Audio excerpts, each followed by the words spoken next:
Culture Média. Finish, mais pas en beauté. On commence ce journal des médias avec la fin d'un magazine, Cyril. Oui, on commence donc avec une triste nouvelle, une nouvelle qu'on a malheureusement vu venir depuis quelques semaines.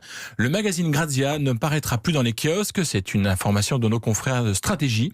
Le nouveau propriétaire de l'hebdomadaire Reworld Media a décidé d'ouvrir un PSE. C'est un plan de sauvegarde de l'emploi pour les 16 derniers salariés du magazine. Le numéro 529, paru fin mars, aura donc été le dernier de Grazia version française, 11 ans après son lancement en France. L'hebdomadaire né en Italie ne sera plus disponible en version imprimée, mais la marque va continuer d'exister sur le numérique. Selon Stratégie, 5 podcasts devraient voir le jour durant l'été et un MOOC trimestriel sortira en octobre. Un MOOC, c'est une sorte de mélange entre un magazine, revue et un livre. Book donc. Non, c'est entre magazine et book. Oui, pour qu'on comprenne le hook. Ah oui, d'accord, le MOOC, voilà. C'est book, c'est le hook de book. D'accord, très bien. Voilà.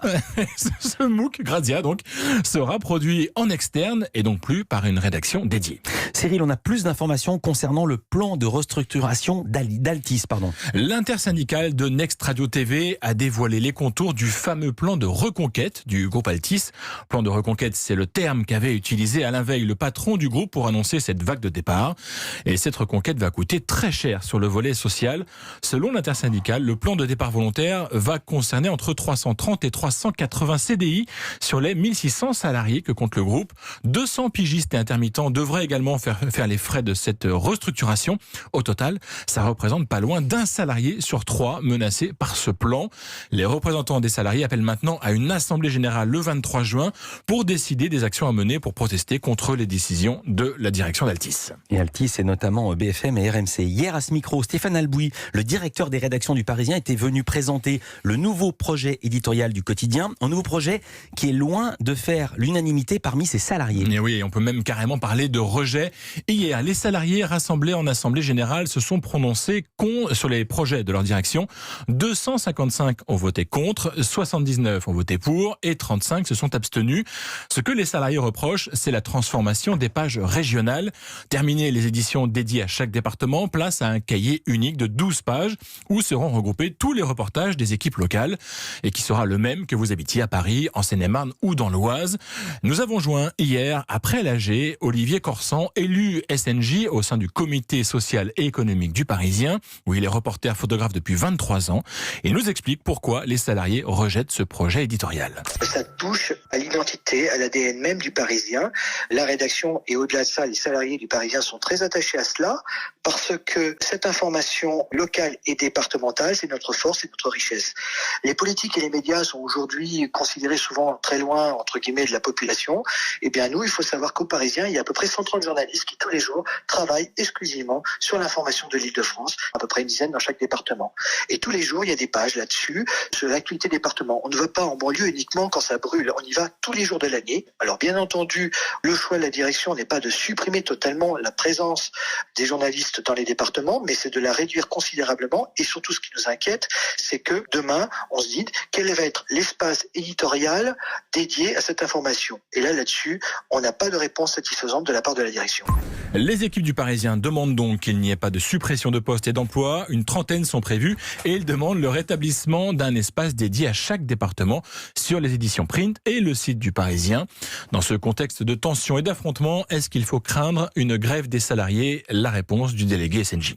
En tout cas, certains souhaitaient clairement la grève, d'autres ne la souhaitaient pas aujourd'hui, pensaient que c'était pas encore opportun de l'envisager. Mais ce que je sais, c'est que si aujourd'hui la question pouvait se poser demain entre les salariés, si oui ou non une grève était envisageable, je pense que si la semaine prochaine, si on a une fin de non-recevoir quant à cette volonté de négocier et de construire quelque chose ensemble avec les salariés, à ce moment-là, si ça est balayé de la main de la part de la direction, là, je pense qu'il est fort probable que les salariés, comme ils l'ont montré aujourd'hui, se mobilisent pour envoyer une réponse et un message beaucoup plus dur au groupe LVMH, qui est propriétaire du Parisien. La semaine qui arrive sera donc décisive pour savoir si un accord peut être trouvé ou si la parution du journal risque d'être menacée. Et puis au journal L'Équipe également, la crise couve. Il y a 10 jours, la direction du quotidien sportif annonçait à son tour un plan de transformation avec des mesures choc pour les salariés. Augmentation du temps de travail par la suppression de RTT et réduction des salaires de 10%. En échange, la direction de L'Équipe s'engageait à ne pas procéder à des licenciements jusqu'en 2024. Le journal prévoit une perte d'exploitation proche de 16 millions d'euros cette année, alors qu'il avait gagné pas loin de 5 millions l'an dernier. Hier, 255 salariés de l'équipe ont signé une lettre dans laquelle ils écrivent refuser que la direction touche à leur salaire et à leurs jours de congé. Ils disent également qu'ils ne participeront pas aux réunions d'information prévues dans les prochains jours. Les signataires rappellent qu'ils ont fourni beaucoup d'efforts depuis des années, qu'ils ont subi une dégradation permanente de leurs conditions de travail et que, dans le même temps, les plans sociaux se sont succédés.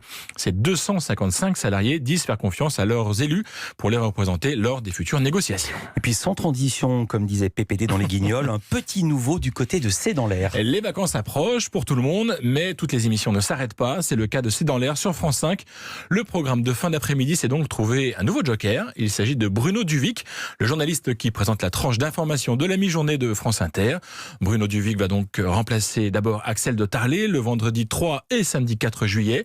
Puis il reviendra à l'antenne du 3 au 15 août, cette fois pour s'occuper des émissions de la semaine et du week-end. Et puis on a des nouvelles de la loi sur la réforme de l'audiovisuel. Enfin, la loi, l'Arlésienne. La fameuse, depuis le temps qu'on l'annonce. Ce qui s'annonce, en fait, c'est une vente à la découpe. Édouard Philippe a reçu hier 10 dirigeants de l'audiovisuel privé et public pour leur dire que la grande loi que devait porter le ministre de la Culture serait finalement saucissonnée.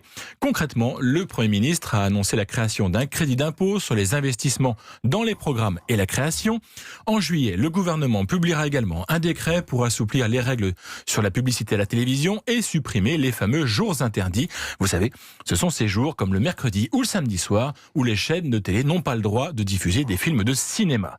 Et en juillet, toujours, le gouvernement fera entrer dans le droit français une directive européenne importante qui obligera les plateformes comme Netflix et Disney+ à participer au financement de la création. C'est en gros ce que nous annonçait le sénateur André Gattolin il y a 2 jours à ce micro, mais il manque encore une bonne partie du texte, Cyril. Et oui, effectivement, on vous a pas mal parlé de la création d'une holding regroupant l'audiovisuel public. Eh bien, ce sujet a clairement du plomb dans l'aile. Si le Premier ministre dit que les autres dispositions du texte seront examinées dans un autre texte en septembre, seuls y figureront les éléments les plus urgents. Et qu'est-ce qui est urgent ? Eh bien, on le saura cet été, après un arbitrage au plus haut sommet de l'État.